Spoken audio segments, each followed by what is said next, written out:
23 June ঘিরে দেশজুড়ে পুলিশের সাঁড়াশি অভিযান। গাজীপুরে যুবলীগের মিছিল থেকে পুলিশকে সরাসরি হুমকি। 23 জুন আওয়ামী লীগের প্রতিষ্ঠা বার্ষিকীকে কেন্দ্র করে দেশজুড়ে নিরাপত্তা জোরদার করেছে পুলিশ। পুলিশের একটি বিশেষ গোপন প্রতিবেদনের ওপর ভিত্তি করে বিভিন্ন ইউনিটে সতর্কতা জারির পর রাজধানী ঢাকাসহ দেশের বিভিন্ন এলাকায় সাঁড়াশি অভিযান ও টহল শুরু হয়েছে। তবে এই উত্তেজনাকর পরিস্থিতির মধ্যেই গাজীপুরে নিষিদ্ধ ঘোষিত যুবলীগের একটি মিছিল থেকে পুলিশকে সরাসরি হুমকি দেওয়ার ঘটনা ঘটেছে। বিভিন্ন গণমাধ্যম ও সামাজিক যোগাযোগ মাধ্যমে ছড়িয়ে পড়া ভিডিওচিত্রে দেখা যায় গাজীপুর মহানগরে যুবলীগের একটি মিছিল থেকে কর্তব্যরত পুলিশ কর্মকর্তাদের লক্ষ্য করে সরাসরি হুমকি ও গালাগালি করা হচ্ছে। মিছিল থেকে সামনে আসবি না মাইরা ফালামু বলে স্লোগান দেওয়া হয়। এ সময় ঘটনাস্থলে পুলিশ উপস্থিত থাকলেও তারা নীরব ভূমিকা পালন করতে বাধ্য হয়। প্রথম আলো ও সমকাল সহ বেশ কয়েকটি মূলধারার গণমাধ্যম এই ভিডিও সত্যতা নিশ্চিত করেছে। গাজীপুরের পাশাপাশি রাজধানী ঢাকার গাবতলী, খিলক্ষেত এবং মোহাম্মদপুর সহ দেশের বেশ কয়েকটি জায়গায় আওয়ামী লীগ ও তার অঙ্গ সংগঠনের ঝটিকা মিছিলের খবর পাওয়া গেছে। গত 19 জুন থেকেই দেশের বিভিন্ন স্থানে আওয়ামী লীগের এ ধরনের প্রায় 77টি ঝটিকা মিছিলের ঘটনা ঘটেছে বলে জানা গেছে। মূলত 23 জুনের প্রতিষ্ঠা বার্ষিকীকে সামনে রেখেই এই বড় ধরনের শোডাউনের পরিকল্পনা করা হচ্ছে বলে ধারণা করা হচ্ছে। পরিস্থিতি নিয়ন্ত্রণে রাখতে রাজধানী ঢাকার বিভিন্ন এলাকায়, বিশেষ করে মোহাম্মদপুরে পুলিশের ব্যাপক অভিযান ও সার্বক্ষণিক টহল চোখে পড়েছে। আইন শৃঙ্খলা রক্ষাকারী বাহিনী বিভিন্ন মেস, আবাসিক হোটেল ও সন্দেহভাজন বাড়িতে তল্লাশি চালাচ্ছে।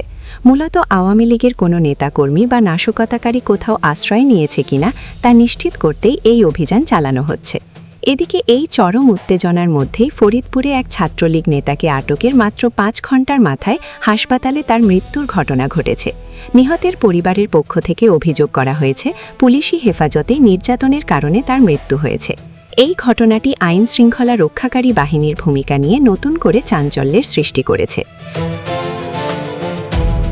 24 জুলাই আন্দোলনের পর পুলিশ ও জনসাধারণের মুখোমুখি অবস্থান এড়াতে সব পক্ষকেই সংযত থাকার আহ্বান জানানো হচ্ছে। রাজনৈতিক বিশ্লেষকরা মনে করছেন, গাজীপুরে পুলিশকে হুমকি দেওয়ার মতো ঘটনার কারণে পুলিশের অভিযান ও কঠোরতা আরও বাড়তে পারে, যা সাধারণ মানুষের মনেও এক ধরনের উদ্বেগ তৈরি করছে। কোনোভাবেই যেন এই পরিস্থিতি সহিংসতায় রূপ না নেয় সেই প্রত্যাশাই করা হচ্ছে।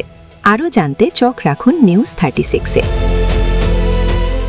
হাসিনারে বলাইতে হয়, তাহলে হাসিনার মতন উন্নয়ন করতে হইব। বড় বড় মেগা প্রকল্প করণ লাগবে, আরেকটা পদ্মা ব্রিজ করণ লাগবে, আরেকটা মেট্রো রেল করণ লাগবে। শেখ হাসিনা যা করছে তারে গ্রহণের লিগে তা করতে হইব। এই সারা যত শেখ হাসিনার বদনাম করবেন তার জনপ্রিয়তা আরো বাড়বো। কারণ এই দেশের মানুষ খুব অলরেডি বুঝা গেছে যে 5ই আগস্ট কারা ঘটাইছে।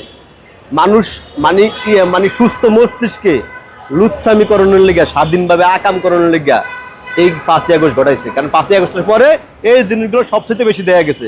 যারা চান্দাবাজি করে বা দর্শন করে মানুষ মারে, তারা মনে করে এই সরকারটা তাগা আফুন ভাই। ধরেন আমনের যদি ভাই রাষ্ট্র ক্ষমতা থাকে, তখন আপনি অপরাধ করতে কোনো চিন্তা করবেন না, করবেন যে গোরাত আমার লোক আছে। এখন এই দেশে অপরাধ বাইরে গেছে, কারণ অপরাধীরা মনে করে সরকারটা মনে হয় তাকে পছন্দের। এই লোকা মূল কথা। বিএনপি সরকারের কপালে মানে দুঃখ আছে। প্রথম দুঃখ হয়েছে গিয়া জামাত বিরোধী দল, হ্যাঁ এই হলো প্রথম দুঃখ বিএনপি। আর দ্বিতীয় দুঃখ হয়েছে গিয়া এই যে ভারত। আপনি আর যাই কোন পার্শ্ববর্তী দেশ হিসেবে ভারত হচ্ছে সর্বোচ্চ বড় দেশ। তার সাথে যদি কূটনৈতিক সম্পর্ক নষ্ট থাকে বা খারাপ থাকে, তাইলে আমরা আমার মতন দেশ মানে ব্ল্যাক লিস্টে করে দেওয়ার মতো ব্যবস্থা হইব। আর এই সরকার অনেকবার বলছে, বিশেষ করে ডাক্তার জায়েদুর রহমানের বক্তব্য দিচ্ছে, আমি দেখছি যে ভারতের সাথে নাকি তাদের সম্পর্ক আগের চেয়েও ভালো। এখন কালকে যে ডক্টর জায়েদুর রহমান দিল্লিতে গেছে, দিল্লি পুলিশ তারা আটকে দিচ্ছে, একই হিসাবে মানে হেনস্থা করছে।